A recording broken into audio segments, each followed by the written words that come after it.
বিসমিল্লাহির রহমানির রহিম। আসসালামু আলাইকুম ওয়া রাহমাতুল্লাহি ওয়া বারাকাতুহু। কৃষি বিবর্তন চ্যানেলের নতুন আরেকটি ভিডিওতে আপনাদেরকে স্বাগতম। আমি আছি মোহাম্মদ রবিউল আওয়াল। আপনাদের মাঝে আমি আরও ছোট্ট একটি ভিডিও উপস্থাপন করব। এই ভিডিওটির মাধ্যমে আপনাদের কিছু তথ্য দেওয়ার চেষ্টা করব ইনশাল্লাহ। আমি যে জাতটা করি এটা হচ্ছে লতিরাজ বাড়ি 1 কপালে কালো তিলা। এটার ফলন আসে হলো ছোট অবস্থায় চতুর্দিক দিয়ে আসে, আর বড় যখন হয় তখন ডেগা ডেগা লতি আসে এটার। আর আমার যে চারাগুলো আমি অর্ডার নিয়ে থাকি আর দেশ বিদেশে যেগুলো চারা পাঠাই থাকি, এগুলো চারার কোয়ালিটি আপনাদেরকে আমি দেখাই। আর এই যে আমার চারার কোয়ালিটিগুলা, এক একটা করে চারার সাইজগুলো আপনারা দেখতে পারতেছেন। সরাসরি আমি যা দেখাই সরাসরি। আর এই চারাগুলো এখানে আছে হলো 3000 চারা। এই চারাগুলো যাবে হলো ময়মনসিংহ ভালুকা। আমার এক বড় ভাই আসছে নিতে, সে আগেও নিছিল 3000 চারা, আবার আসছে নিতে।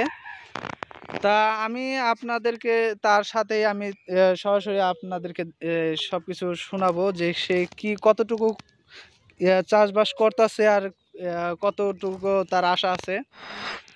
তা আসসালামু আলাইকুম ভাই, ভালো আছেন সাব্বির ভাই? ওয়ালাইকুম আসসালাম, আলহামদুলিল্লাহ, আল্লাহর রহমতে ভালো আছি।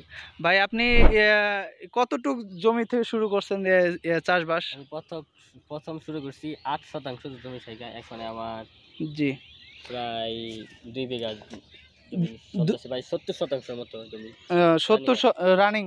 তাহলে আপনার মনে করুন ওই 8% থেকে আপনি প্রতি সপ্তাহে কতটুকু করে লতি উত্তোলন করতেছে? 40-50 কেজি উঠে। 40-50 কেজি। আর এখন আপনার বাজার দর কিরকম পাচ্ছেন আপনি?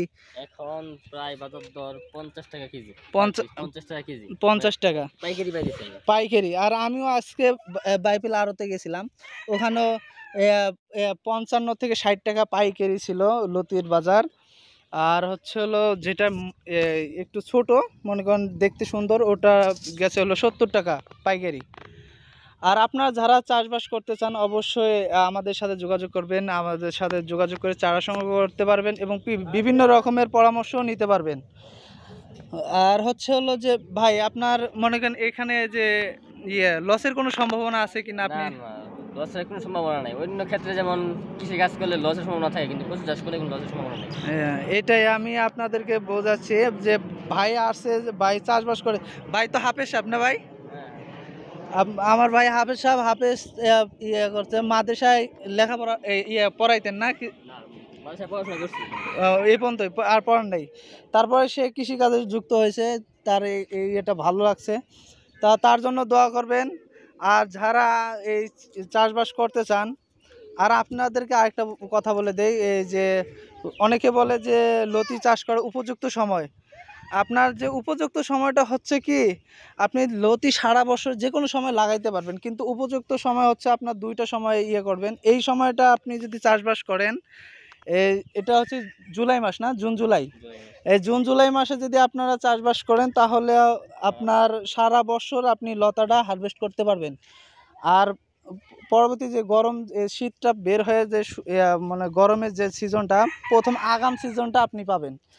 আর যদি আপনারা মনে করেন অক্টোবর থেকে নভেম্বর ডিসেম্বর মাসে আপনি চারা রোপণ করেন, ওই সময়ও করতে পারবেন, সমস্যা নেই। ওটা আপনি বাজারটা ধরতে পারবেন, এটাই মূলত। আর আমার এই জাতটা আপনি বছরের যে কোনো সময় আপনি রোপণ করতে পারবেন, এখানে কোনো বাধা বিপত্তি নাই।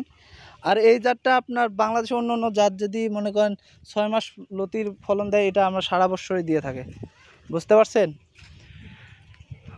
এতটুকুই আমি ভিডিওটি রাখলাম। ভিডিওটি যদি ভালো লাগে এবং তথ্যবহুল হয় অবশ্যই আপনারা ভিডিওটি বেশি বেশি শেয়ার করবেন। আর আপনার মূল্যবান মতামত কমেন্টে জানাবেন। আর আপনারা যারা আমার চ্যানেলের নতুন দর্শক আছেন অবশ্যই আমার চ্যানেলটিকে সাবস্ক্রাইব করে পাশে থাকবেন।